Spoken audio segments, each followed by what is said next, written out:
Before heading to the video, if you haven't subscribed the channel, do subscribe it and don't forget to click the bell icon for the latest update notification. If you like the video, do like, comment and share. Stay tuned with learnbay.co. Happy learning! Okay, so what is Matplotlib? So Matplotlib is basically a visualization tool in Python, and you can say it is the one of the most used tool for visualizing the data in Python.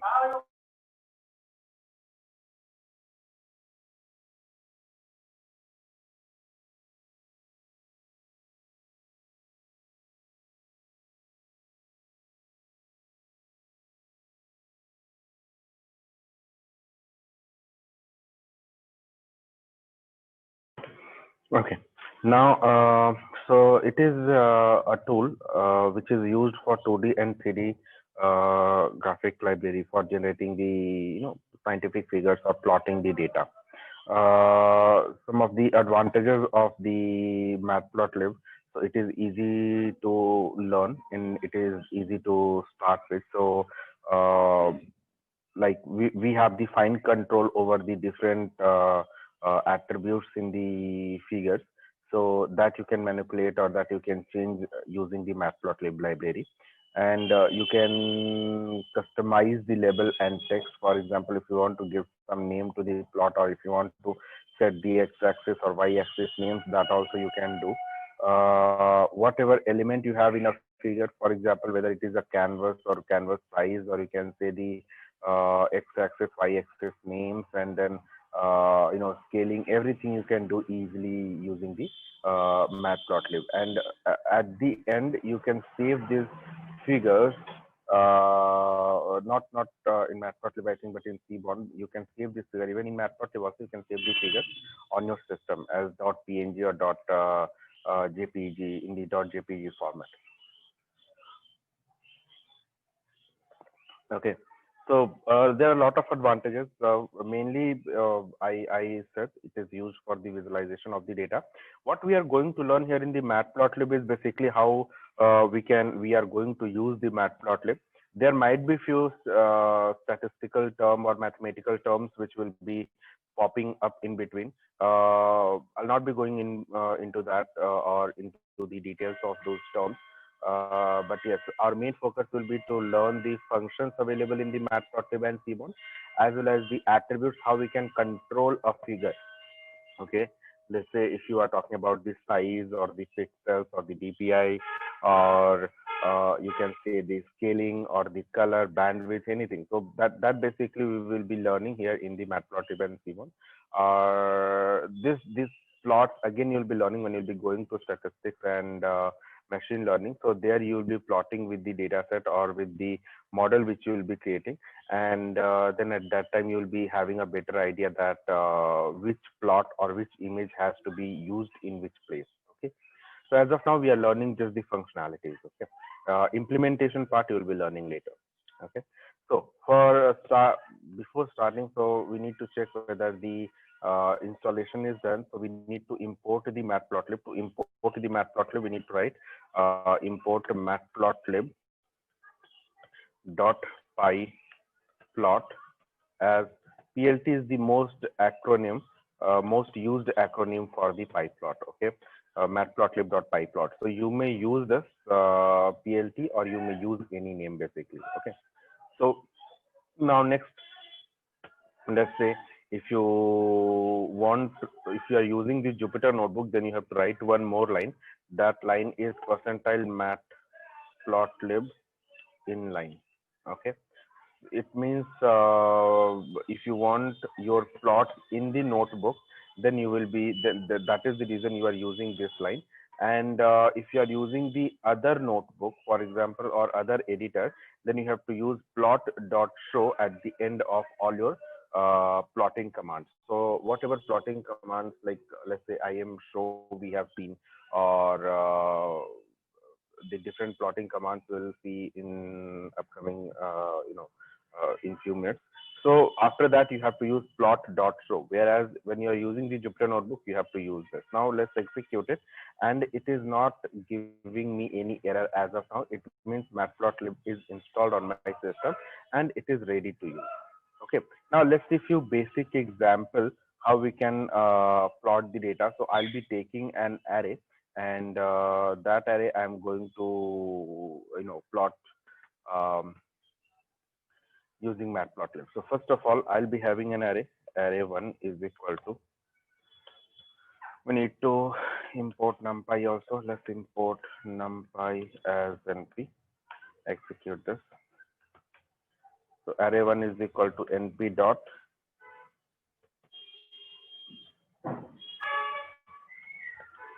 let's say arrange. Okay. So we are starting from 5. We'll be having the we'll be going till 5 and starting from 0 to 5, and the um, step size will be 0.4. Okay. Now let's print array1. This is the array1. Okay. Now what I want to do, I want to take the square of every number. So array1, or let's say array2 is equal to np.log of array1. Now let's print array2 np. This is the log of array1. Okay. Now if I want to plot this graph using Matplotlib, how can I plot this? So to plot this graph, we have the function called plt.plot function, where you can pass the arrays which you want to plot, or so let's say here array1 and array2 we have, so we can plot this, and then we can set the x label, y label, and the title. Okay, so we may use plt.x label, that is let's say array1, and next we have plt.y label,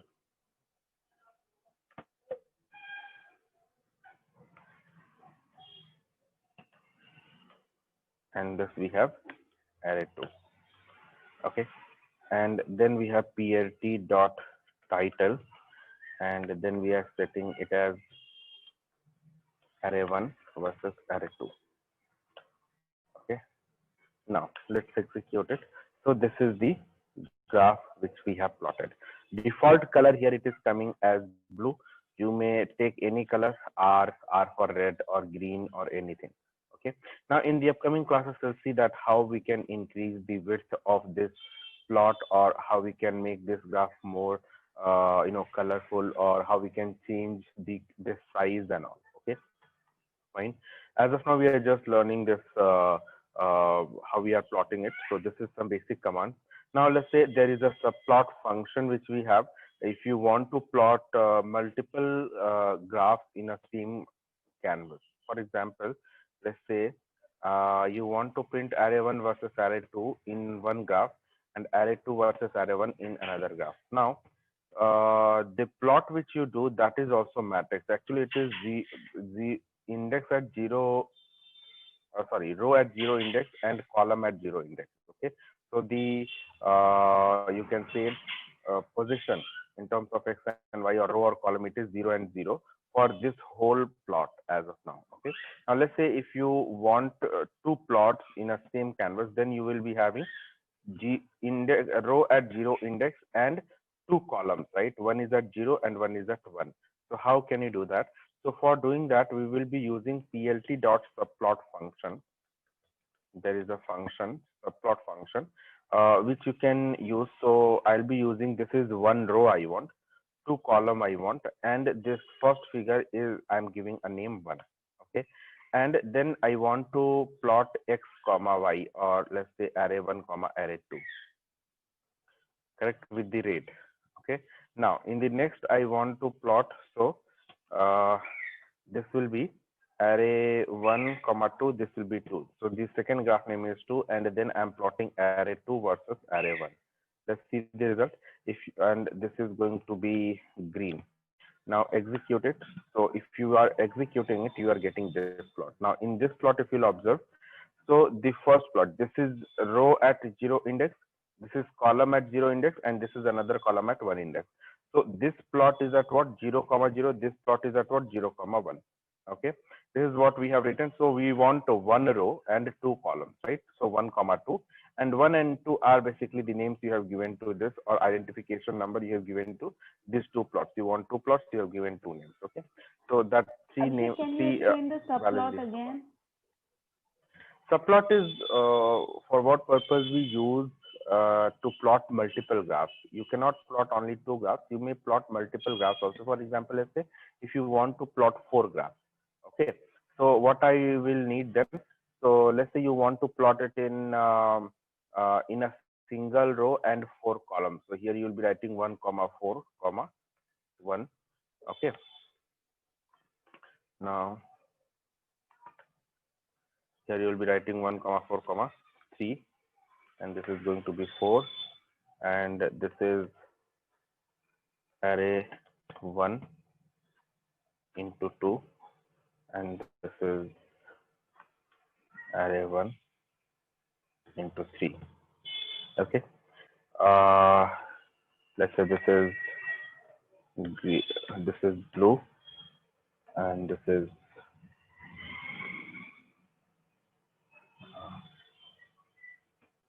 what should I take? Then take red. Okay, now execute it. So you have 4 plots, right? All plots are at one row, right? This is one plot which is at first row. This is also at first row. This is also at first row, and this is also at first row. So if you see here, all these plots are in one row, but they are into different columns. This is divided into different columns. So how many columns I want? I have given that here, that number. You can see everywhere I have given 4, right? Then first attribute is what? Row number. So how many rows you want? You want only 1 row. Instead of writing 1, 4, I could have written 2 rows and 2 columns. So that will create into 2 rows and into 2 columns. Okay.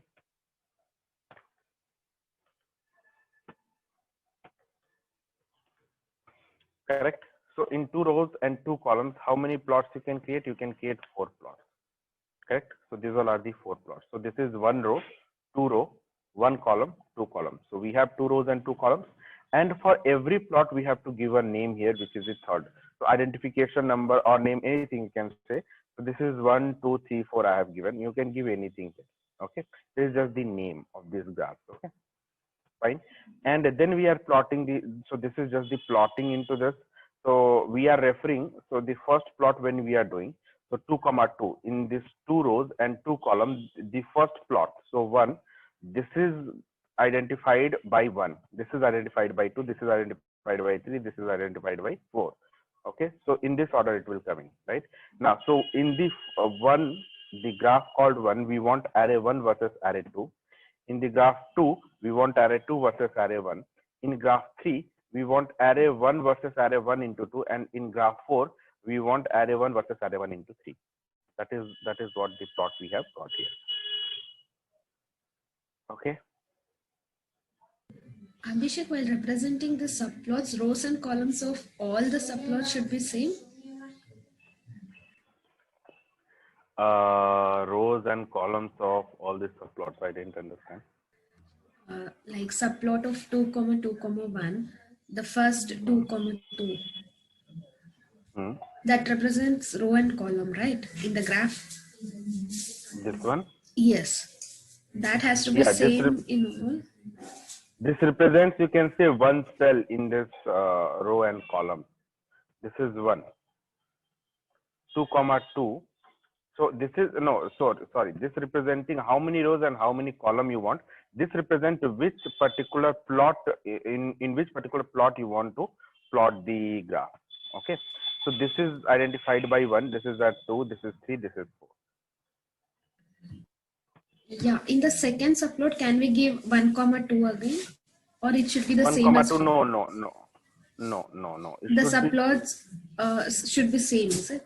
Yeah. This rows and columns should be same. Once it is created, then again here if you'll give 1 comma 2, so here you are saying that I want 2 rows and 2 columns, then you're again creating 1 rows and 2 columns, then again here you are saying 2 rows and 2 columns, so it won't.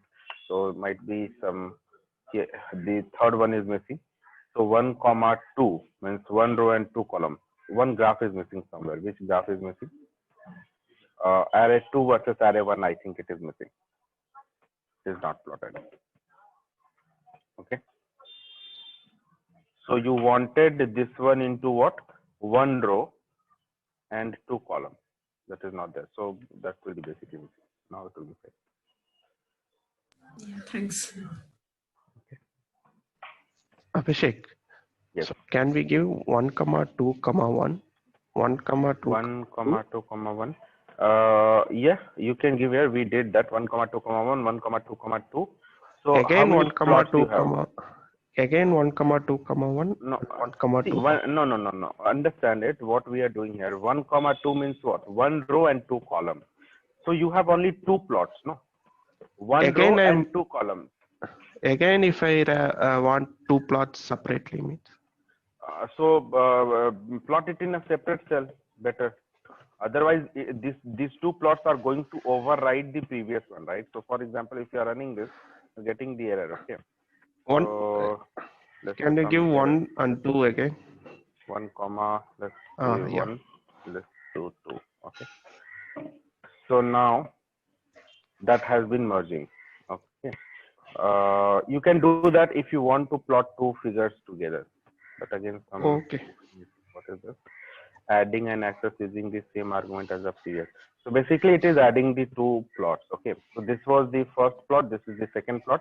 And in the same plot, you are plotting these 2 figures also. Okay. Fine. Okay. Okay. Next, let's say we have the, okay. So this is just the basic. Now we are going to move to the object-oriented method of plotting the figures using Matplotlib. And how can we do that? So first of all, we have a function called plt.figure, which creates a canvas, empty canvas where you can plot the images. Okay. Now, so the main idea to use the object-oriented method is to create figure objects and then just call the method to plot the any image or any graph which you want to plot inside that. So let's say in our normal life, whenever we want to draw something, so first we create a canvas, or first we take a canvas, and then on that canvas we draw the things, right? Here also first we'll be creating the canvas and then we will be drawing the things. But if you will be using the object oriented method, then you will be having the fine control over the different attributes of a figure. How? So we will see that, for example, you can set the axis on your own, you can plot the figures, and even you have the other controls like you have seen, setting the X level, setting the Y level, title and all that one also you can do here. Okay. As I said, not only that, you can set the axis also. Okay. So let's see this, what exactly it is, how you can use the object oriented method to plot the graph.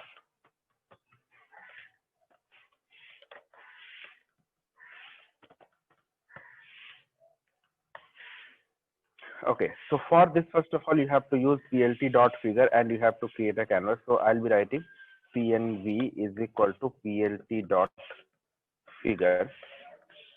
Okay, and as of now, if I'll be running, so I'm just getting a figure size with this dimension. Okay, now we can set the axis here. We have to set the axis. Now, what is an axis?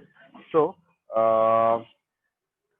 axis in Matplotlib.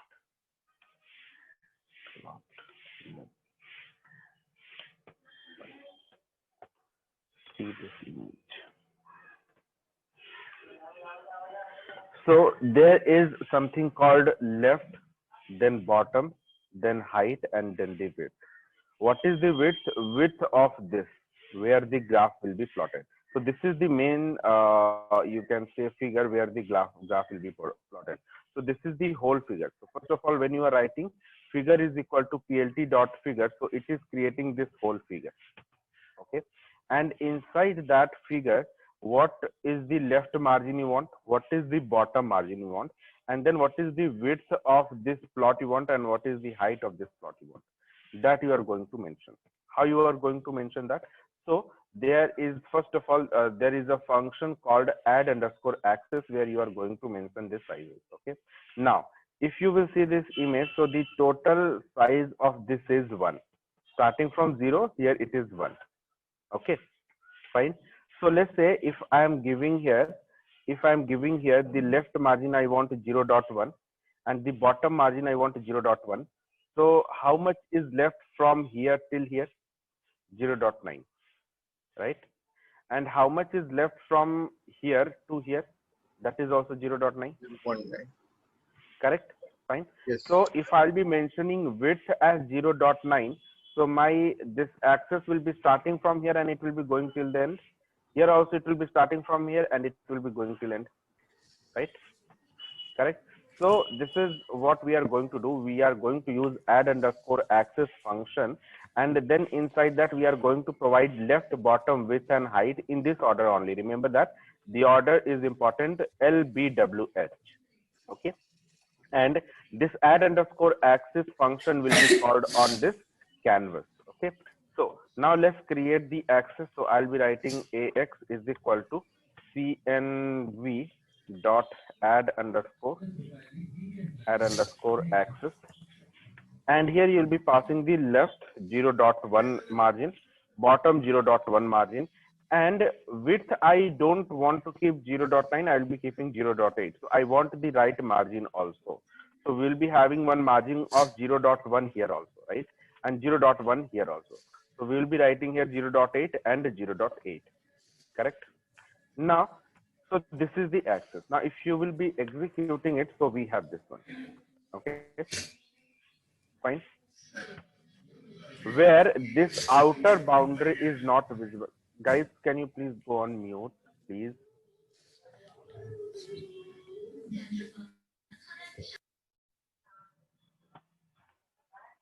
Okay, so here the outer boundary is not visible in this. You are able to see only this one as of now.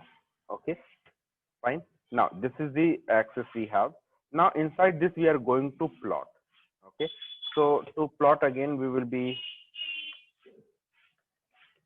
plotting array1 versus array2. Okay, now to plot we are going to write here ax dot plot function, and inside this we are going to plot array1 comma array2, and the color I'll be taking as red. Okay, now we need to set the x-axis. I'll be using ax dot set underscore x label, and here I'll be writing, let's say, array1. Similarly, we can write here y label, and this will be array2. And then we will be using title, set underscore title.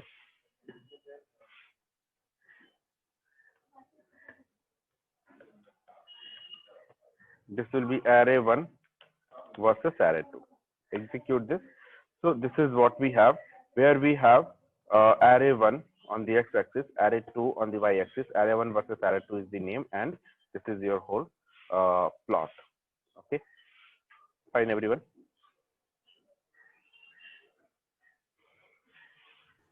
Yes, Abhishek. Okay, so now if you will compare this with the previous plot, so the code here is bit complicated, but here the advantage you have is that you have the full control of this plot. You can let's say if you want to create another axis inside this, so you can do that. So yes, any question, Sonu? Sir, actually we have done before. What the difference between that and this? Okay, this is the object-oriented method, and this is the normal methods. Okay, so these all are the normal, you can say, methods in the PyPlot, which we are not going to use because here we don't have much control. You cannot control completely this plot. Okay, whereas here we will be seeing that how we can, fine control this plot. And we have the other controls also. For example, if you want to increase the weights, or if you want to put the data points that wherever, or if you want to set a marking point. For example, at 1, what is the corresponding value of y? At 2, what is the corresponding value of y? At 3, what is the corresponding value of y, and so on. So these all things we will be able to we will be able to fine control this plot, or we will be able to put more control over this plot using this object oriented method. Okay, and second thing is that you return a ax equals to cnv dot x, so the value passed in that bracket. So exactly what is that? I can't. I told so this is left margin, this is bottom margin, and then next one is width, and next one is height. Okay. Okay, so we have to give that value for that. Yes, you have to set the axis. You have to add the Okay, axis. okay. Yeah, done. Thank you. Abhishek, Hmm? we are providing is ax dot set label array 1, ax dot set y label array 2. What if we don't provide them? Will it take automatically x and y axis or not? No, it won't take. So if you will run this, it won't take automatically. So we have to set manually which one is x Yes. and which one is y. Yes, yes, yes. Abhishek, in our previous example, we have not used dot set x label. Instead, we have used directly dot x label. So this is called the functional plot, okay? Or this is what I have written here: object-oriented method of plotting the graph. This is functional method of plotting the graph, okay? Mm-hmm. So in the So, functional plot, you have this function x label, y label, but in the object-oriented, you have these methods. okay, fine. And here also we can plot the graphs in multiple kind of. Yes, yes, yes, Okay. yes. Here also we have what function we had? We had subplot, right? Subplot, yeah. In this object oriented, we have subplots at the end s. Okay. Sorry, Abhishek. We have subplots. S Yes, you have at the we end. have subplot in that method. Yes, here In the we have object-oriented? subplots. Subplots. Okay. Okay. Fine. Now let's say what I want is I want a inset graph here. Now what is the inset graph? Yes. Abhishek, one question. Mhm. Abhishek, I'm not able to visualize ki how the 0.1, this line 2, how this, you said na ki 0.1 is the from Understood. 1 minute. so in this graph, I'm not able to be, when you are explaining me in the image now, I'm able to understand, but here in this graph, how to visualize it? Okay.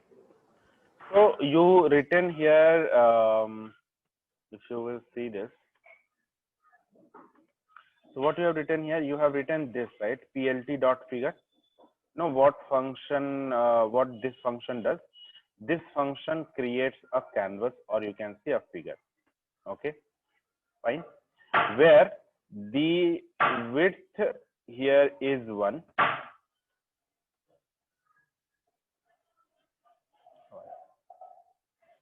Width here is 1, and here also the height is also 1. Okay, both are 1. Correct. So this is starting from 0 to 1, and this is also starting from 0 to 1. Correct. Now when you are saying left is 0.1, it means you are saying that my plot which I'll be plotting inside it, that will be at the distance of 0.1 from this y-axis. Okay, this is 0.1. Okay, and next you are saying from the bottom it will be again at 0.1. So here also you have 0.1. Fine. Now tell me how much size is left here. It is 0.9, right? Here also it is 0.9. Now next I have given width as, so my this line will be, let's say this is at 0.1 and this is also at 0.1. Okay.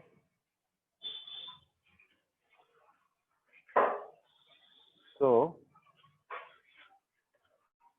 tell me, this line length is what? 0.9. This line length is 0.9. Now inside that, I want the width to be 0.8. Means from here till here it should be 0.8, right? Width should be 0.8 of my plot. So there should be 0.1 margin on the right hand side also. So I have created this. This is 0.8. This is the width. Now I want my height also to be 0.8. So again there is margin of 0.1 from the top. So this will be 0.8. Correct? Fine. Now this is the what we have done. So 0.1 on the left, 0.1 in the bottom, 0.1 on the right, and 0.1 on the top. And this is the plot where we are plotting. Now in the image when you are plotting, this outer margin is not shown to you. For you, it will be shown only this one, the inner one. Okay, that's why it is difficult to visualize.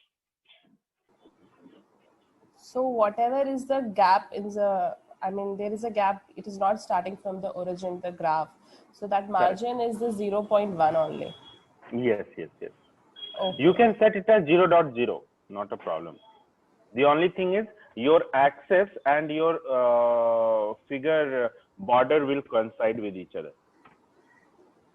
Okay, and this numbering we are what we are seeing, it is on this outer frame. Yes, it is on the outer frame with respect to the outer frame. Okay, okay, got it. Thank you. Okay.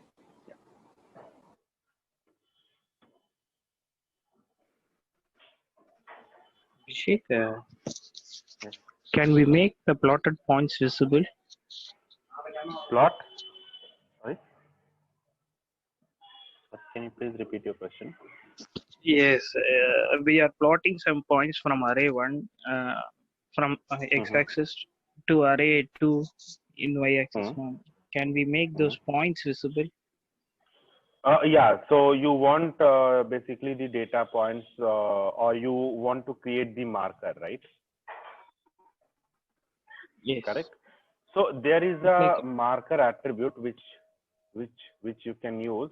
For example, I don't know whether I'm asking marker. I want to visualize the points in graph. Yes.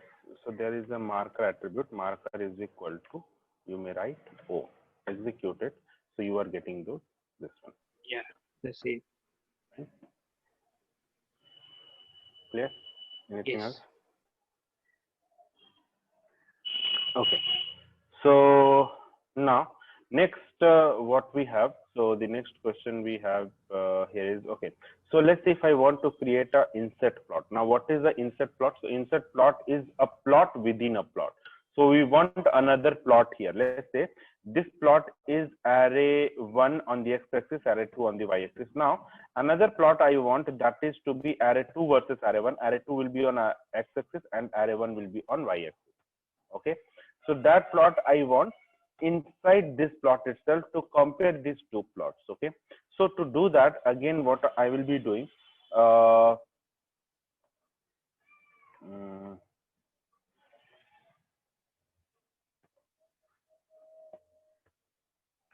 this is, let's say, AX1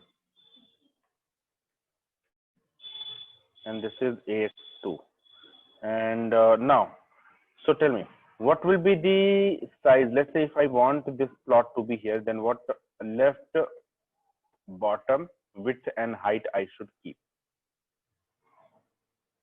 So it will be like bit after 0.5, right? So can I say it is the, first of all, left margin is around 0.6.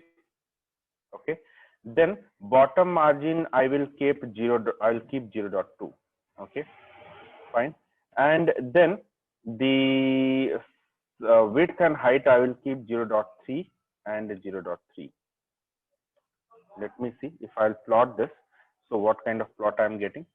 This is what the plot I'm getting, which is coinciding with this. So what I should do, let me write 0.5. Now this is fine.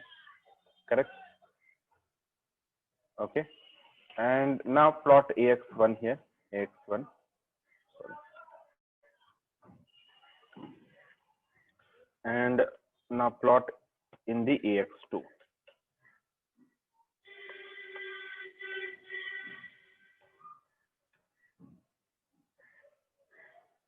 and this is going to be array 2 versus array 1. Green. This will be 1. Execute it. So this is the plot of array 2 versus array 1.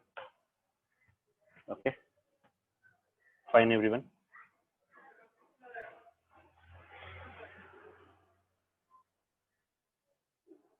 Is it clear?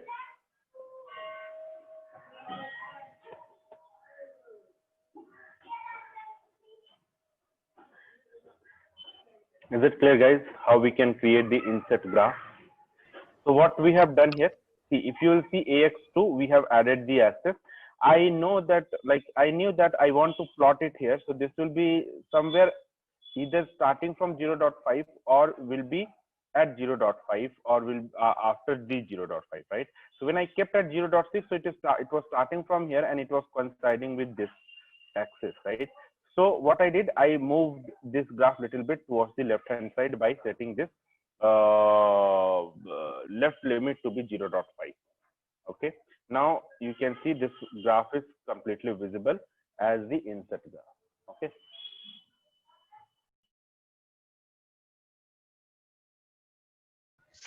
Abhishek, what is the markers O and marker 1? Is there any? Marker O is going to create the dots of the data points. One is going to create the, I think this is the triangle, or I think it is the arrow, something. I forgot that. I will check in some time. Okay. Okay. Not only O or 1, you can keep let's say if you want to keep a square, okay, or you can mention the plus, or you can mention the, let's say if you want the square, so you may mention S, let's say with the S, it is, yes, it is coming the square point. Okay. Okay, Abhishek. Okay. Fine. Now let's see how we can create these subplots here. So to create these subplots inside this graph, so we have created, as of now, we are creating only one plot, right? But I want to create this subplot. So for creating these subplots, we have the subplots function, using which you can specify that how many rows and how many columns you want. Okay. But one advantage you have in this subplots function in the object-oriented method is that if you will call this subplots method, it creates the figure and axis automatically. Okay. So subplot functions will act as you can say automatic axis managers. So you don't have to write that axis. Just now we have set the axis or added the axis, right? Correct. You saw the method add underscore axis. If you will use subplot, it is going to automatically manage the axis. Okay. So let's just give me a minute.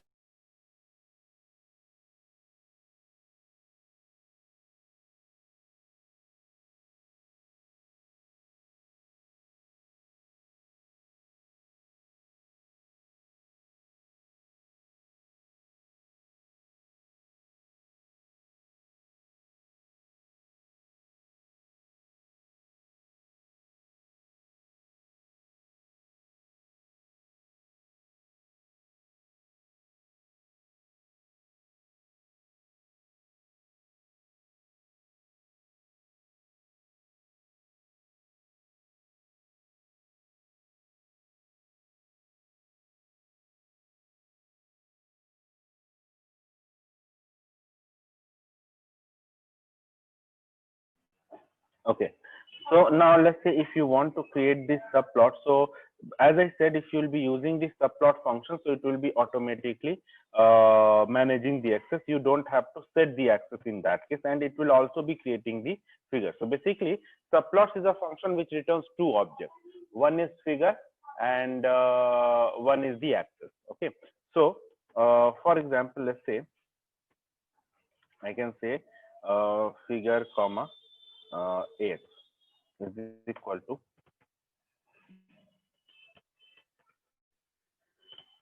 plt dot subplots. Okay. Now here I can provide number of rows and number of columns with the attribute n rows is equal to 1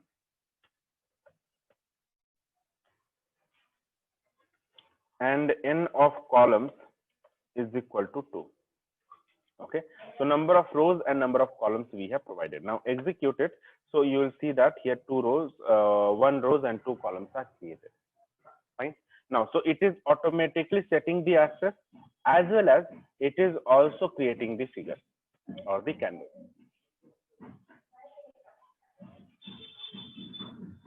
Okay. Fine, everyone. Abhishek, the width and height are prefixed over here. Like, yeah, you don't, as I said, it is the automatic access manager, so you don't have to set the access here explicitly. okay, but if we want to change it, can we? Yes, you can go ahead and you can write here AX is equal to plt.add underscore access, and then you can set the access. Okay. Okay. Fine. Now let's say this access which we are getting here, this is a list. What kind of list it is? So if you will print access here, so it is giving you not list, it is an array. Okay. Now what is this array? So this is the access object or subplot object.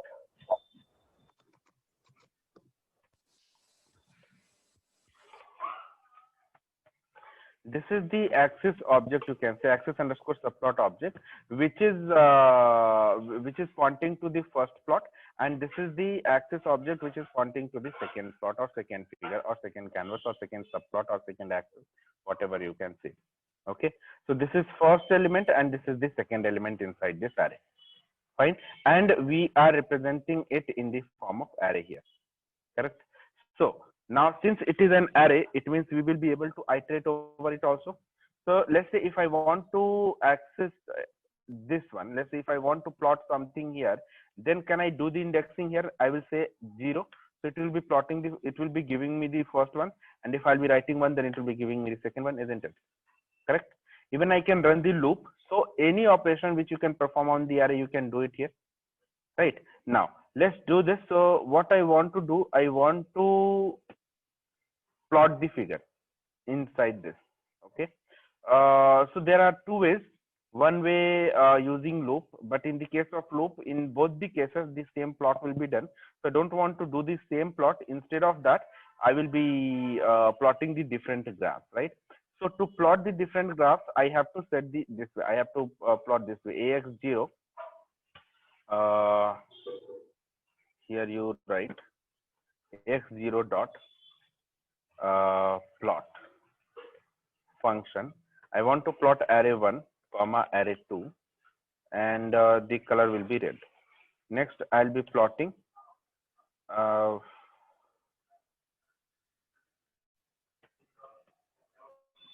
this will be 1.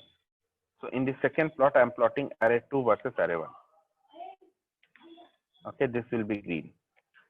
Execute it. So this is red, this is green. Clear? Fine, everyone.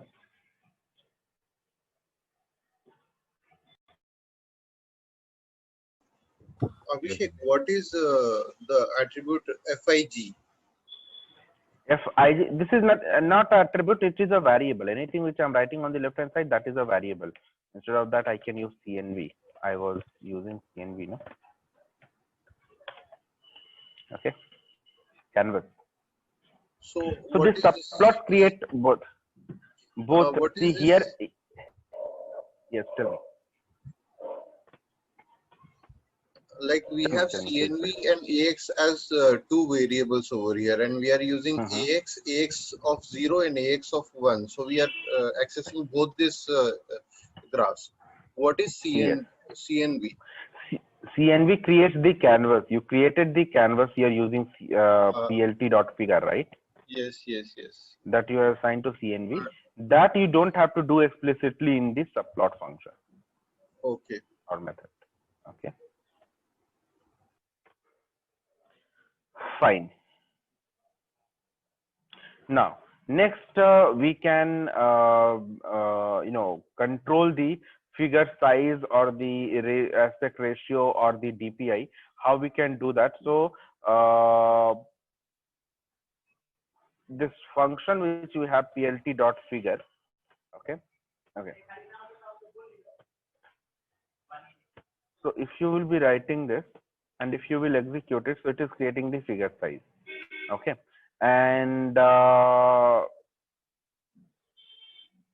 if you want this to be, customized size, fine. So you have the fig size attribute here. You can write fig size, and you can mention what is the width you want and what is the height you want. So width I want, let's say 10, and height I want, let's say 5. Okay. Now let's create the axis here. So if you are going to create the axis, so again you can do this way, or even fig size is equal to. Now even you can mention this attribute in the subplot function also. So I'll be using this. Let's use this. Don't use rows and columns here. I'll be just using this fig size is equal to 10, 5. And remove this array 1 versus array 2. Okay. Now if you look at the image, so this size is now bit larger from the previous one. Okay. So you can control the figure size also of what size you want. Clear? Fine. Now there is a DPI attribute which you can use to increase or decrease the pixels. DPI is equal to, let's say if you will write 200, so the image is going to be, the pixels of the image will be increased. Or let's say if you are using less, let's say if you're writing 50, so it will be less in size. Okay, so pixel is decreased in this case. Okay, or so DPI is dots per inches, right? So that I think used to manage the pixel. Okay, now let's see how you can save the figure. So you can save the figure by this attribute. So you have this CNV, right? So using CNV, you may write CNV dot. There is a function called save figure. Okay, and you can give the name here. So let's say if I want to give a name here, that log underscore graph dot png. Save this. So let's see whether it is saved here. Log graph, yes, log graph.png. This is what the graph we have. Okay, now in which all format you can save, PNG, JPG, or PDF? There are a number of formats, SVG and EPS and all those formats you can save. Okay, fine, everyone. Any question? Now we have seen that how we can set the labels and titles. Now let's see how we can set the legend. So what is the legend? So for example, if you see legends in, okay, this image, this is called the legend. Okay, now this legend gives you the more information about the graph, that which color is plotting which column or which value inside your data. Okay, so this blue color is plotting density, this red color is plotting temperature, and this green color is plotting velocity with respect to the distance. Okay, fine, everyone. So if you want these plots, so if you want these legends to be there in your graph, then what you can say, you have a you need to mention one attribute label, that label inside the plot function that says like this, that will be representing the value. So this density or temperature or velocity should be mentioned in as a label attribute inside your plot function, and then at the end you have to call the legend function on the axis. For example, let's say we have this graph. Let's say we have this graph.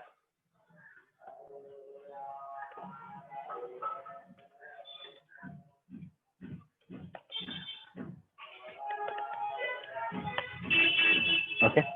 Inside this, we are going to set the label attribute is equal to, I want to plot array 1 versus array 2. Okay, fine.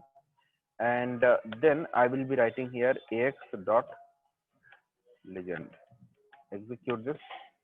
So if you see here, it is coming array 1 versus array 2, which is pointing this line. Okay, red color. Now, if you have multiple plots, then if you have multiple plots, then you can probably use this one.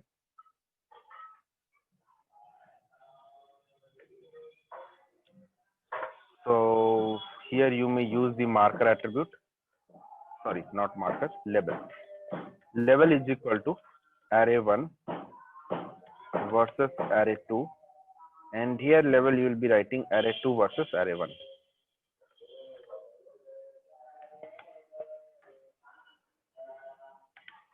Okay, and then finally write ax dot label.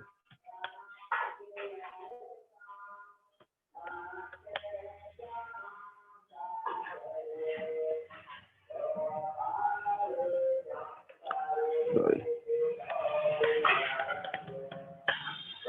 Okay, not getting it.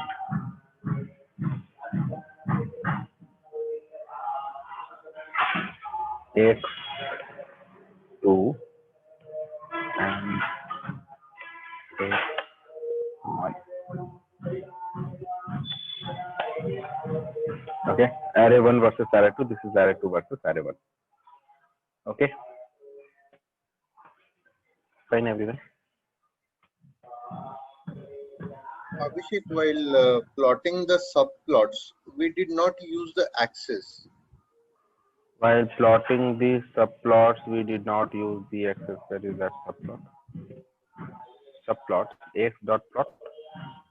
Yeah, so as we were giving the width, the height, and Yes, I told you that whenever you are using the subplot function, this subplot function is automatically going to set the axis for you. You don't have to set.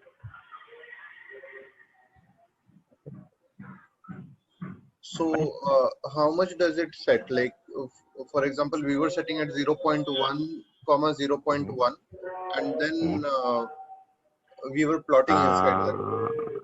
That I don't know that how much it takes, but it will set it automatically. Let's see what is the, it should give some details here.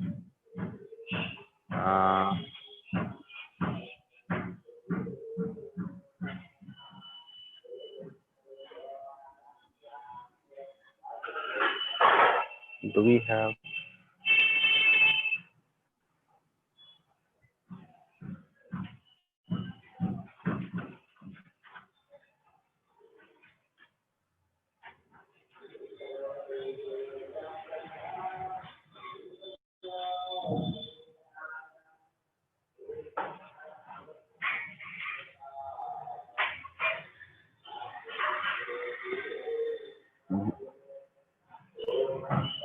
No information.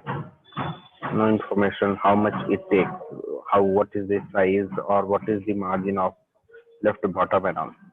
Okay, but anyway, it will manage automatically. Okay, so you don't have to bother about it. Yes, sometimes what happens, the plot will be merged together. For example, the scaling which you can see, that might be merged. Okay, so in that case, what you can do, if you want to avoid the merging of the plot, so you have a function. What is that function? I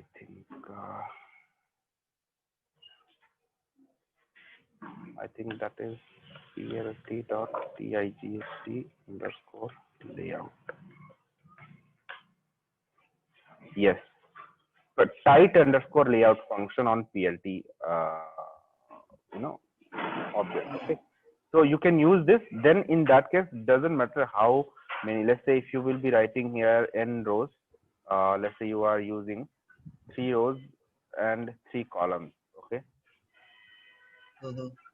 fine. In this case, these are things, right? Where is there? X 0, 0, and this is 0, 1. Execute this. Correct. So now if you see this previously in like when I didn't give this indexes correct, it was merging together, right? But now it is not merging because of this right underscore layout. So that you can, that it is going to manage automatically. And if you want to avoid the merging of the scaling, then you can use right underscore layout. Okay. Okay. Fine, everyone. Anything else?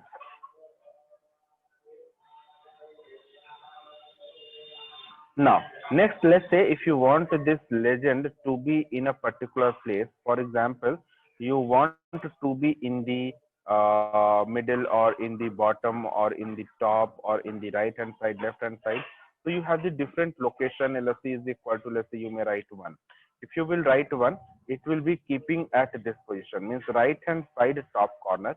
If you will mention it as 2, then it is going to keep here in the left side top corner. If you'll mention 3, then it will be keep here in the bottom. And if you'll mention 4, then it will keep here. Okay. Now, if you are writing, if you are giving this LOC attribute, so you have to check accordingly that it is not coinciding with any other aspect of the image or the plot. Okay. So in that case, what you can do, instead of mentioning this, you can mention 0. That automatically will fit into the best position. Okay. This is the best position. Or you may not mention it. If you will not mention it, then also it will take the best location into the graph. Okay. Fine, everyone. Yes, Abhishek. Okay. Next, we have the how we can set the colors, line width, and line type. Okay, in a MATLAB plot. So for doing that, we have the different attributes. For example, let's say I want the dotted or dashed line here. So I'll be writing R dashed. Okay, I'll be executing it. This will be a dashed line. Clear? Now, if I want a dotted and a dashed line here, I'll be writing here dot dash. Okay, so this will be a dot and dash line. Since it is too small, so it is not visible, but it will be coming here as dashed and dotted line. Okay, fine.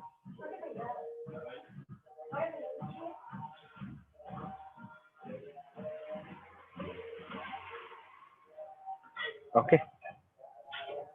Now, next we have the alpha attribute. For example, here, if I'll mention that alpha attribute, alpha. So alpha is going to tell you the transparency of the plot. For example, how much transparent graph you want. If you'll keep it as 0.1, then it will be least transparent. If you will be keeping it at 1, so it will be most transparent. Okay, means it will be opaque, basically. Clear? Fine, everyone. Now, if you will be, you can keep any value here, basically between 0 and 1. Okay, now let's say next we have the line width attribute, which you can represent by LW. So LW stands for line width, and how much width you want. So that you can mention any value. For example, I can mention 3 here. So the line width will be thicker than the previous one. You can mention 10 here.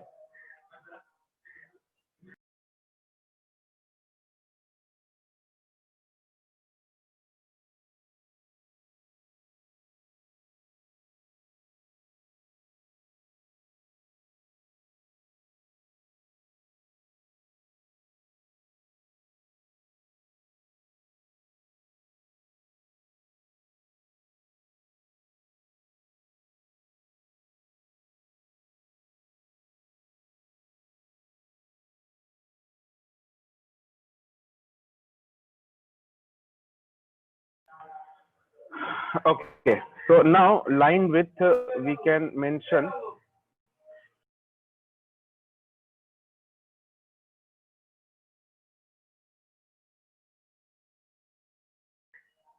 the line width. Let's say if you'll mention it at 10, so it will be much more thicker than the current one. Okay, fine. So it is hindering all the data points now. Okay. So you can take, like, you may take the list one also. For example, you may take 0.1.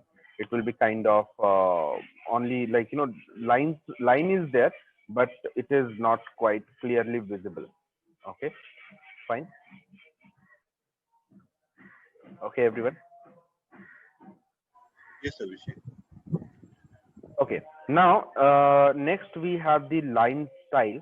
So line style, as I said, here you can mention, here I will mention, not here. 1 minute, let me take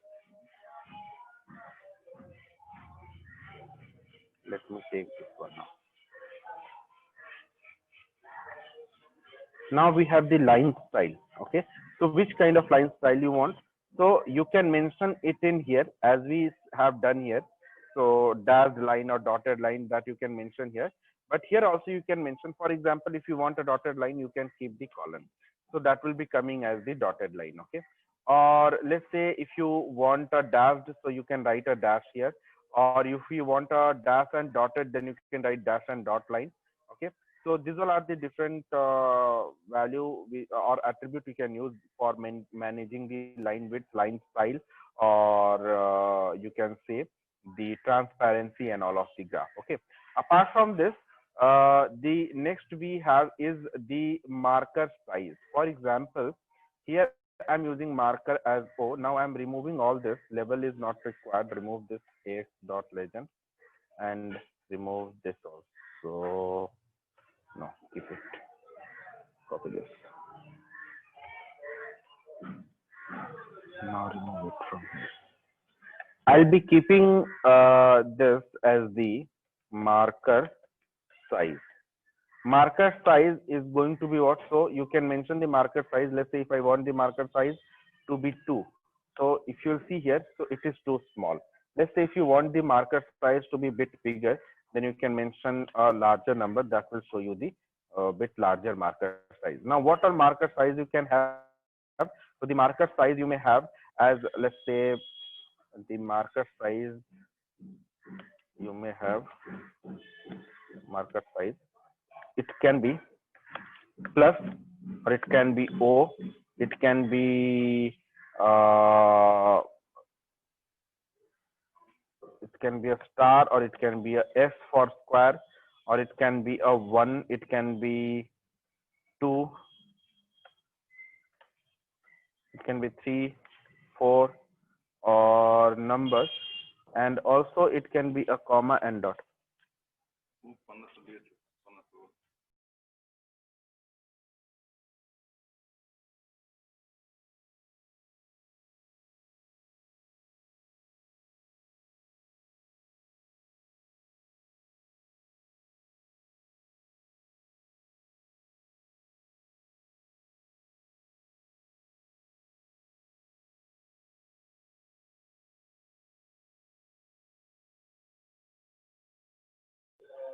Okay, so this can be the so star and S square. We have 1, 2, 3, 4.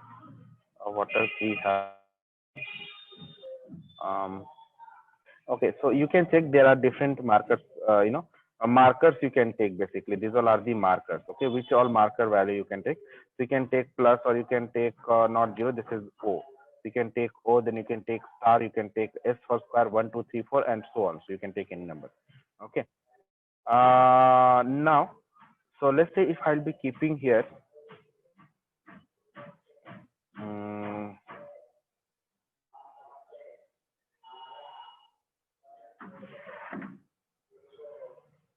marker size is equal to 8. There is a marker face color attribute is equal to, I'll be writing yellow. So it is coming in the yellow color. Okay, but the border is still coming red. So you have marker edge color that you can set green. So let's say marker edge color, you can set it as green. So that is coming in green. And similarly, you have marker edge color, marker edge width, marker edge width is equal to 2, 3, anything you can mention. You can mention 2. Okay, so it is coming like this. So you have the different marker, you can say attribute which you can control from here. So now you have seen that how we can control a plot or a graph, and how fine controls we are having here in the Matplotlib. Okay, fine everyone.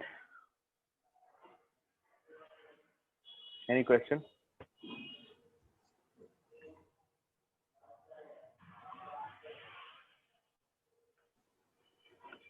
Abhishek, as we have marker, edge, color, and everything, do we have this for line also?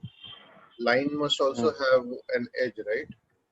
Yes, line. Let's see, AX dot plot.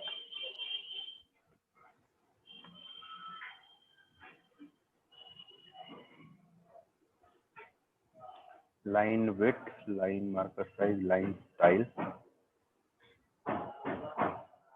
For the line, if you want to set the color, you will be setting it from here. Let's say if you want green, you'll be writing G here. So that will be coming into green color. And then when it comes to line width or line size or line style, then you have LW and LS, right? Those two attributes. Yes. What else control you want on the line? I think that will be done more than that, right? No, in Excel, what I have seen is, as you were mentioning, marker, face color, marker, edge color, and the things that were changing over here, these attributes are there for the line as well. So line also has its own face color and its edge color. Line, face color, and line edge color. Yeah. In Excel we have. Correct. It may have. Let me see. Let me check even. I don't know.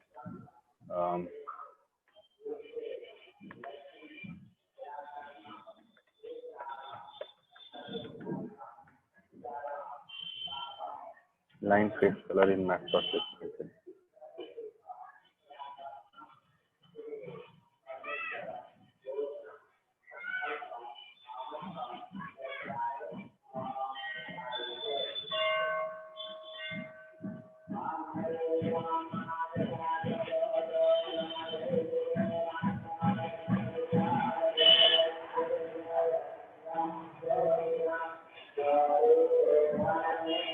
I don't think so. We have here line width, we have line style, we have line with respect to line. Only these two things we have, nothing else. Okay, Abhishek, no problem. Okay, guys. Any questions? Okay. So next we have few special plots in Matplotlib.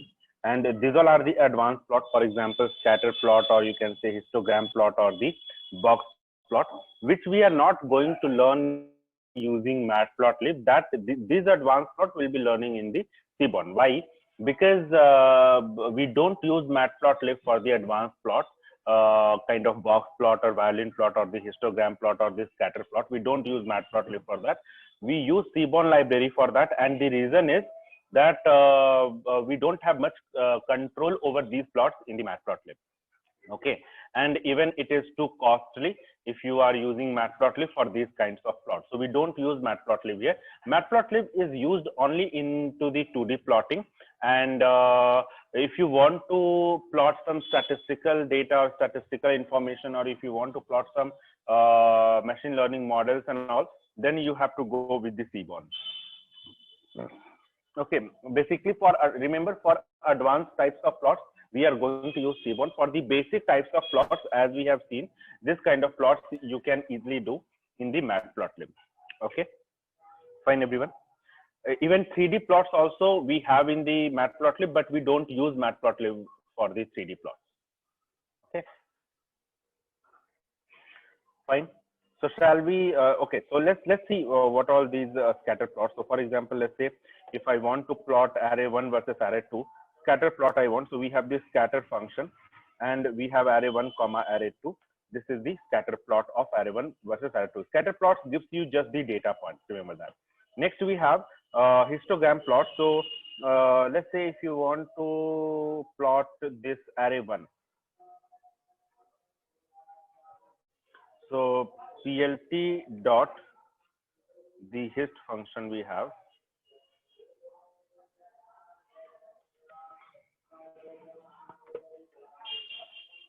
Array 2. Okay, so this is the histogram plot we have, which shows the bar at the different positions in your graph. Okay, next we have box plot. So box plot and all we will be learning it in the Seaborn. Okay, let's start.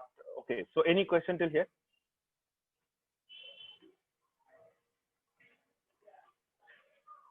Any question in Matplotlib?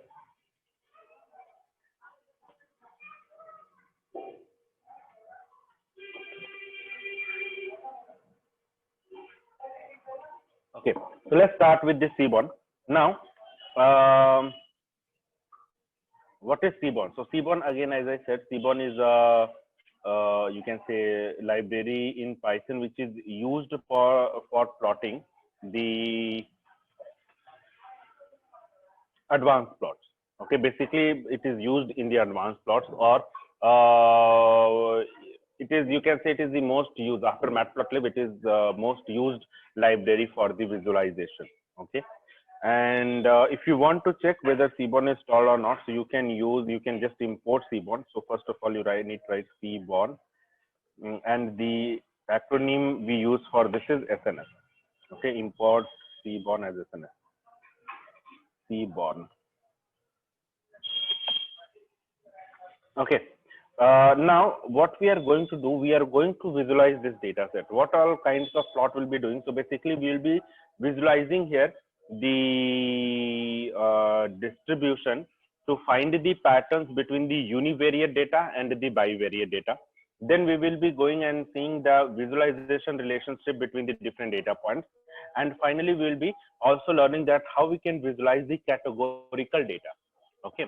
For example, you have binary data or the categorical data. So how we can visualize that using Seaborn? That also you can achieve using Seaborn. So these three types of plot and these three types of visualization techniques we'll be learning in the Seaborn. And that's it for Seaborn. And after that, we'll be moving to the case study.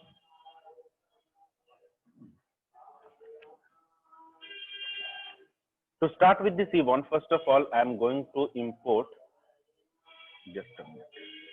I'm going to import a data set. Data science model.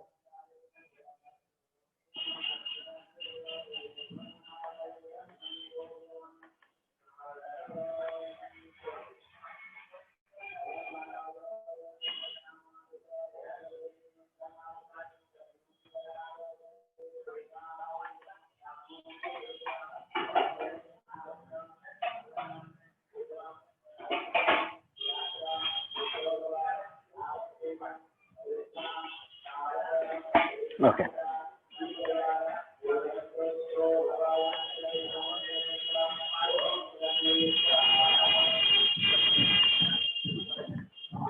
Yeah, so we have a data set called as the folder, and this is the file we have. Okay, how many data points we have? Around 56 data points we have.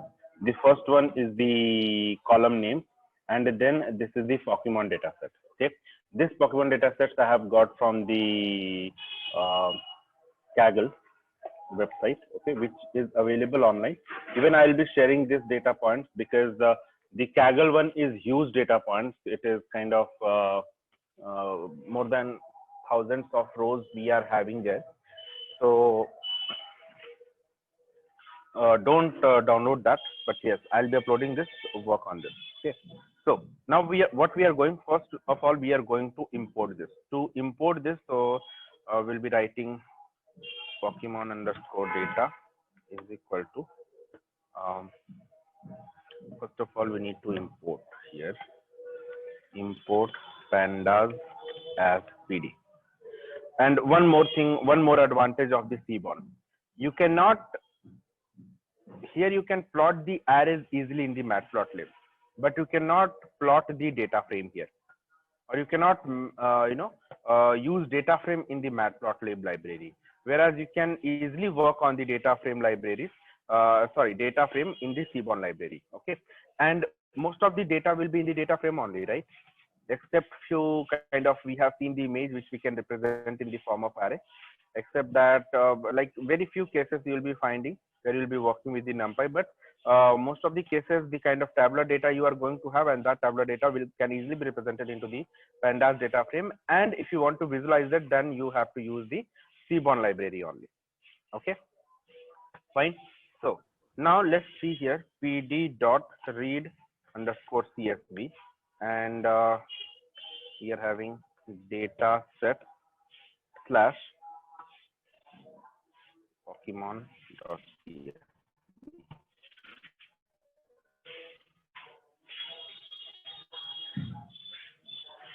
Okay, now let's print this data, pd. Okay, so this is the data frame. Okay, now inside this the function we have, I will just have a look at the first 5 rows. Okay, and if I want to have the a bit information about the different, let's say different columns like total point, health point, attack point, maximum, minimum value along all the columns, and then the mean value or percentile values, then which function we discussed, which function we have on that, which function we should apply? Dot. I want a small description of this data. Which function we have? Describe function, right? So this is going to give you the count, mean, standard deviation, minimum value, maximum value, and the different percentile values. Okay, now with this data set, let's start visualizing the different patterns into this data set. So the first we are going to learn is the dist plot. Okay, now what is this dist plot function? So dist plot function, it shows the histogram and the KDE curve for a univariate data. Now what is the univariate data? Univariate data is when you are going to plot a single variable. Okay, when you are going to plot a single variable, then we say that is the univariate data you are plotting. Okay, without including any attribute. Now for using dist plot, we plot the univariate data only, and also we dist plot gives you both histogram and KDE curve both. Okay, fine. So let's see this. What we are going to plot here is we are going to plot the, let's say, health point. Okay, so the function we are going to have here, before that let me import few more libraries.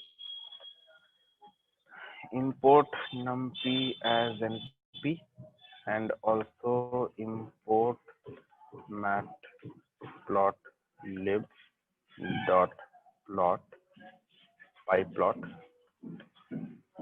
as plt. Okay, fine. We have imported all the libraries. Now let's plot this. So we are going to have snf, yes, snf dot dist plot, and inside this dist plot we are going to give the column which we want to plot. Okay, so we want to plot health point. We will be writing here health point.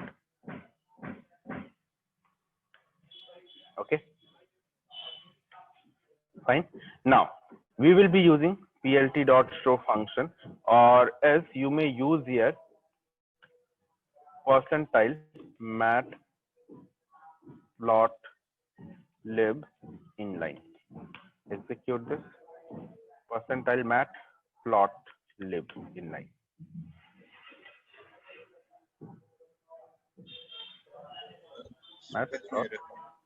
Plot, PLOT, correct. Out is fine. Okay, thank you. So let's see it here. If you are plotting, you are getting both histogram and KDE curve. Okay. Now what it says the distribution of the health point of the different characters and their frequency. Okay. Now it is coming in terms of decimal values. Why it is coming in the decimal values? Because you have the KDE curve here, and what this KDE curve represents, so this KDE curve represents the probability, and probability, you know, that will always be less than 1, right? So that's why it is coming. Now if you will be plotting only the histogram, then this will be coming in terms of numbers. Okay, so the frequency will be shown in the numbers. Okay, so if you want to see only the histogram, then you have to set here one attribute is called KDE is equal to false.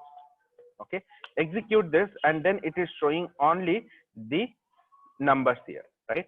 So it is showing that few Pokemon characters having the health point near to 20, and how many Pokemon characters? 1 Pokemon character. Okay, how many Pokemon characters are having between 30 and 40? So they are having around 5 Pokemon characters. Most of the Pokemon characters are having the health point values between 40 and you can say 80. Fine, clear everyone? So this is what is shown in the KD curve also, which you can easily visualize the data from here, that most of the Pokemon characters are having the health point into this range only. Okay, clear everyone?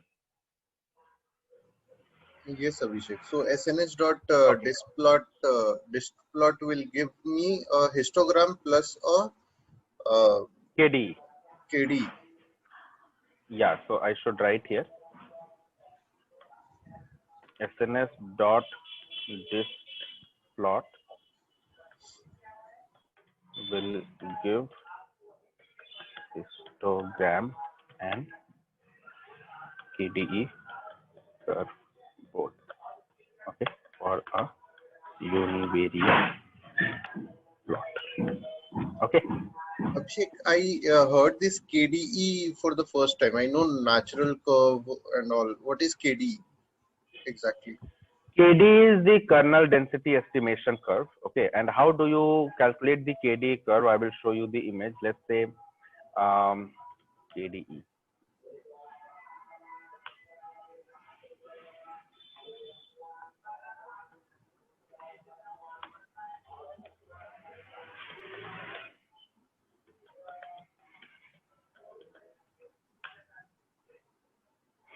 Okay, so got it. You can see this image, right? Yes. So for every point you will be plotting the normal distribution, and at which point what is the maximum frequency that plot that will be the resultant. Okay, so this is the resultant. So most of the plots are coming here in the high number, and two plots are coming here. So you have 2 highs in this here, and only 1 point here. So it is coming a bit down. Okay. Now I remember. This is the yes, correct. Thank you. Yeah. Anything else, guys?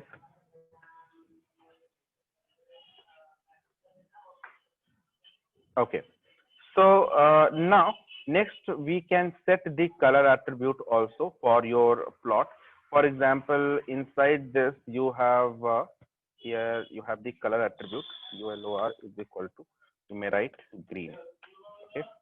So this is coming into the green color. Okay.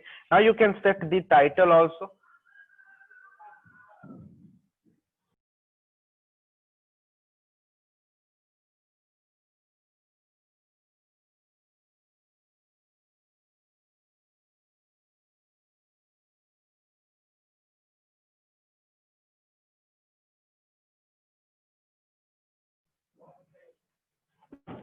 Okay, so next we can set the title also for this graph. So we can write here, for example, let me name it.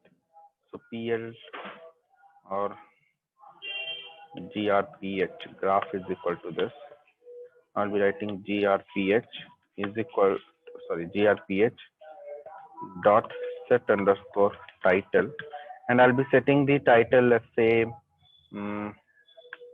defense or health point. health point.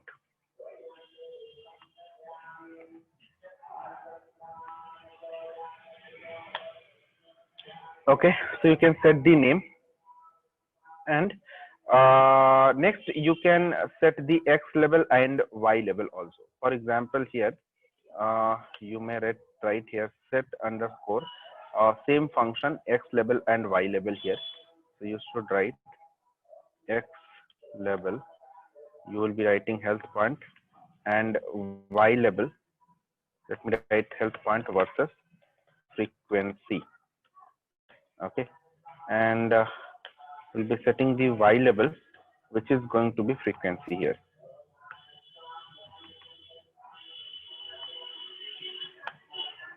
Okay, now it is coming frequency and the health point. So you can set the X level, Y level, and the title of the graph. You can set the KD is equal to false if you want only the histogram plot, and you may also set the histogram is equal to false if you want only the KD curve. For example, if you want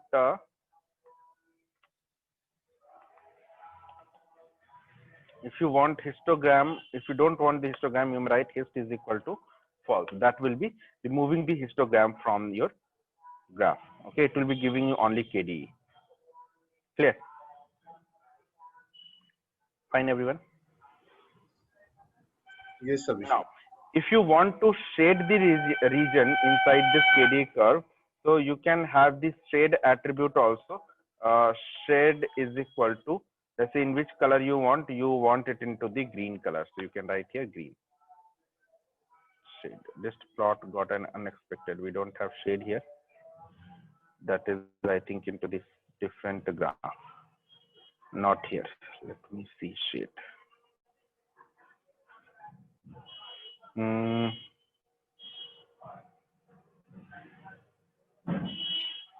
Color I have mentioned.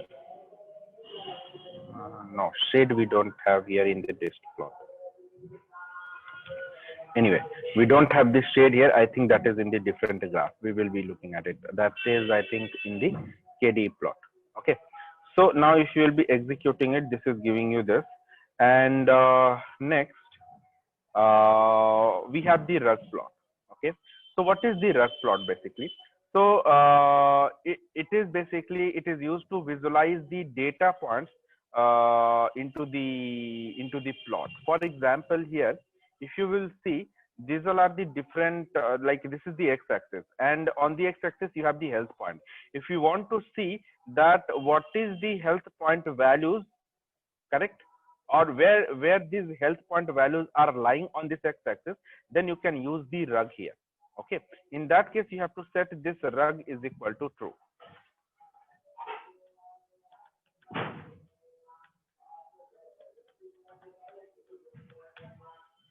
So here you have rug is equal to true. Now what it will do, it will be giving you the rug plot.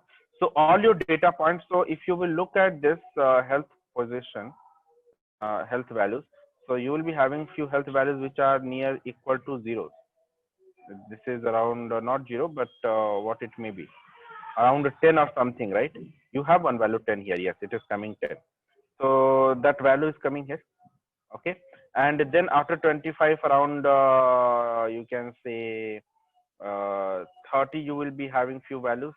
Okay. And most of the values, even in the rug plot also, you can see most of the values are lying between 25 and you can say between 100. Correct. And this is the reason you have your KD curve, which is coming in bell shape curve over here. Okay, because most of the distribution is into this range only. Correct. Fine. So that is how you can visualize the different data points also on the x-axis using the rug plot. Clear, everyone? Any question? Yes, now if you want to go all the three values, histogram plot, rug plot, and the KD plot, so you can use this one also.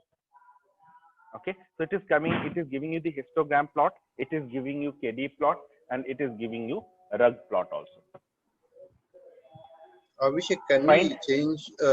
Yes, Abhishek. Abhishek, can we change the color of these three plots into different colors, because rug plot is kind of invisible. Rug plot explicitly you cannot change, but let's say if you will remove this color, this will be fine. Okay. This way you can do. Okay. Explicitly for rug plot, I don't know whether you can do that. So what you can do, there is a different rug plot function which you can plot in the same graph, and then you can change the color of the rug plot. Okay. So because you have only one color attribute here, if you see, Yeah, rug, understood. KD, This KW, color retro, is equal. color, only one color attribute you have. Okay. Yeah. Okay, so now next we have the rug plot function. So here what we are getting in the disk plot, we are getting histogram, we are getting this KD, and we are getting this rug plot also. But if you want only the rug plot, then what you have? So you have SNS.rug plot function, SNS.rug plot. Okay, and inside this rug plot function, you can pass the value which you want to plot. So I want to plot, let's say, health point only. Okay, and I want to set the values. Let's say height I want. Let's say if you will be executing it, on which axis you want, you will be mentioning the axis is equal to let's say x axis you want. Okay, so execute it. So you are getting this rug plot along the x axis, but if you will observe this rug plot is too small. So if you want this height to be bit larger, then you have the height attribute HEIGHT is equal to, you can mention it as 0.5. It will be coming around half of the graph. Okay, fine. Yes. Next. Yes. Any question? Okay. So let's say if I am plotting this graph.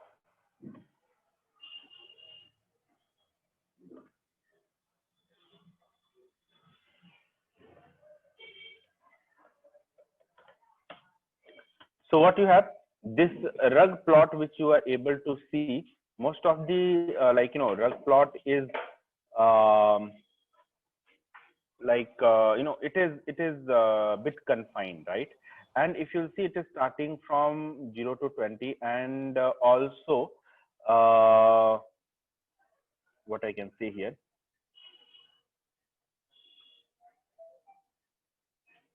between 20 and 40, there are these points which are not more dispersed, right? So basically what I want here is I want this graph to be more dispersed and more clearer in terms of the data points. Okay, fine. So here if you look at this, so this histogram plot is coming. So I don't know exactly that okay, so is there any rug plot over here, or is there any data point here between 20? So it is showing that only one value you have between 0 and 20, right? But I want this data to be more dispersed, or this rug plot to be more dispersed. So we have the bin attribute here. Okay, you can set that bin is equal to some value. For example, let's say as of now, I'll be mentioning this bin is equal to 30. In that case, if you'll see,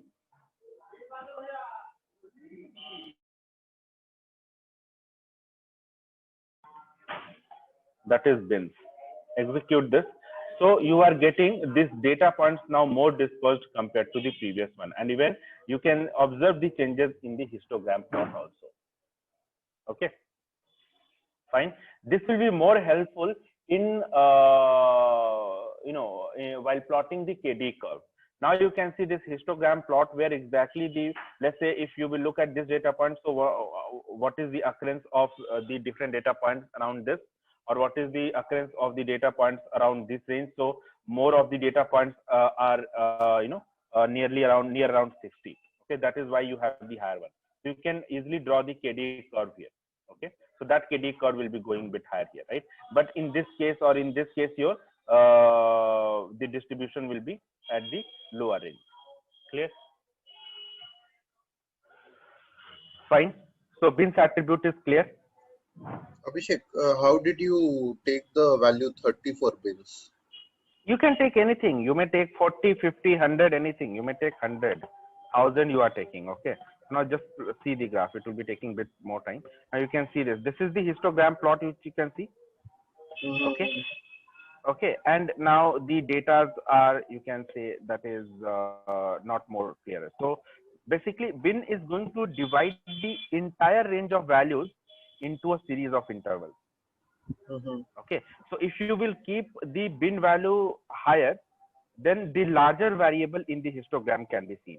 Here, like let's see, if you'll see here, the variation is very minimal in the histogram plot, right? Yes. Whereas when you mention here, when you are taking the higher values, then the variation in the histogram is very large. Okay, fine. So let's say if you will be taking 10, then in that case the variation will be minimal. But if you'll be taking 100, the variation in the histogram plot will be higher. Okay. Yes, Abhishek. Fine. So basically, you can say this bin is used to disperse the data and to show the large variation in the histogram plot. Okay. Yes, Abhishek. Okay. Anything else, guys? Any other question?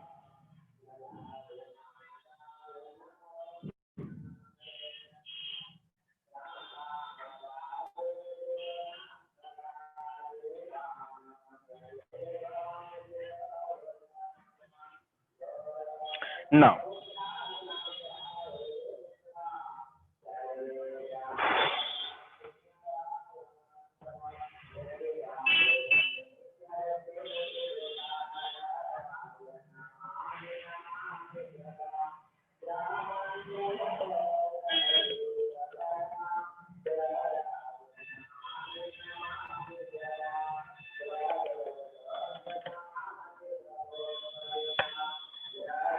if you will see this KDE curve, okay, with the bins 100 and with the bins 10.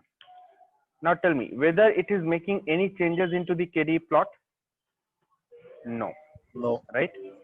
So this bins which we are using, that is mainly to mainly for the histogram plot. Okay. So if you want to show larger variation into the histogram plot, then you will be using this bin. Okay.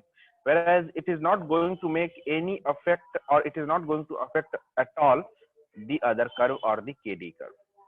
Okay. Now next we have the KDE plot function. So for example, let's say if we have sns.kde plot, okay, and inside this we will be plotting the same thing. Yeah. And here we have this shade attribute shade is equal to true, and then I'll be mentioning the color, let's say as color is equal to green. Okay, this is one. But before setting the color, you have to use the set color code. Okay, so sns dot set color underscore code is equal to true. Okay, fine. Now if you will be executing it, so this will be in the inverted comma, so it is coming the shaded region, it is showing you the shaded region. Okay, fine. Now the question comes is, can we merge two plots? For example, here we have KDE plot, and let's say if I want to merge the KDE plot with the rug plot, can we do that?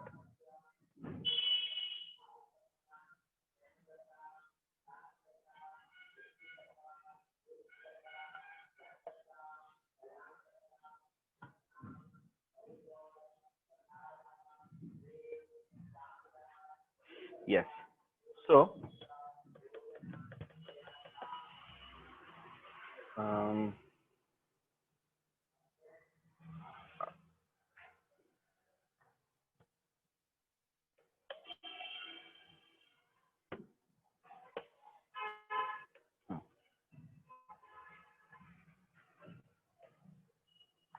instead of 0.5 means remove this.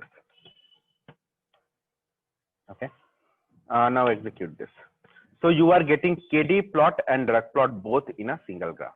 Okay. So if you want to merge the different plots, you can use their different functions. For example, for KD plot, we are having KD plot function. You can do the KD plot of a univariate data, and then rug plot also you can. When you will be plotting it into the same cell, it is going to merge these two plots. Okay, fine, everyone.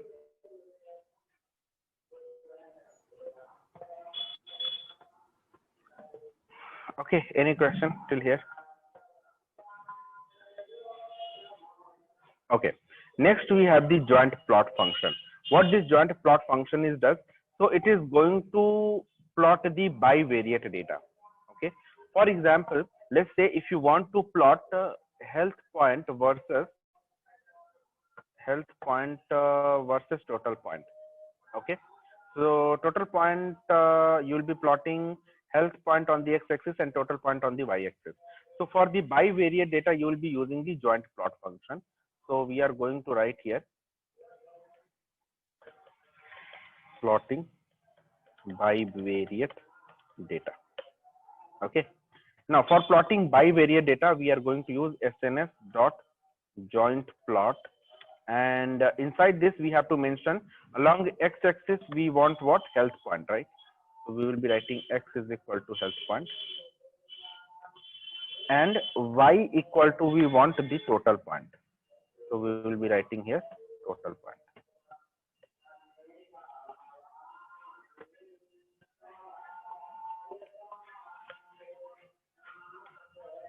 Okay, fine.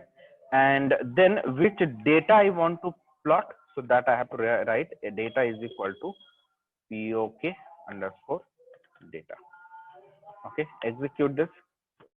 So this is what we have, the bivariate plotting, where health point is plotted along x-axis and total point is plotted along the y-axis. Okay, fine. Now this is the joint plot function. It will have two plots always. Okay, this is called the scatter plot. This is the scatter plot of the health point versus total point. Okay, and this is the histogram plot. Now this is the histogram plot of health point, and this is the histogram plot of the total point. Okay, fine. So it is the mix of this scatter plot and the histogram plot. Okay, fine. Now let's say if you want some other plot, like let's say if you want KD plot here. You don't want the histogram plot, you want the KD plot. So for that also we have the joint plot function, and in the kind we can mention KD. Okay, so it will be plotting the KD, that we will see. Okay, but as of now, when you are plotting these two data, so I hope it is clear that it is giving you two plots. One is the scatter plot and one is the histogram plot. Okay, by default it will be giving you these two plots. Okay, now you can set the x limit and y limit. Here you have x limit as 140 and y limit you have around 5, 6 and 650, right? So if you want to set x limit and y limit, you can do that one also. If you will set x limit and y limit, let's say if I will be setting here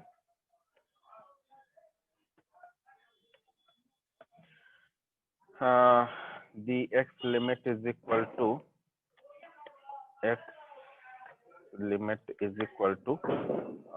the data should be in the 0,500, and y limit is equal to it is going to be, let's say 0,1000. Okay, so execute it.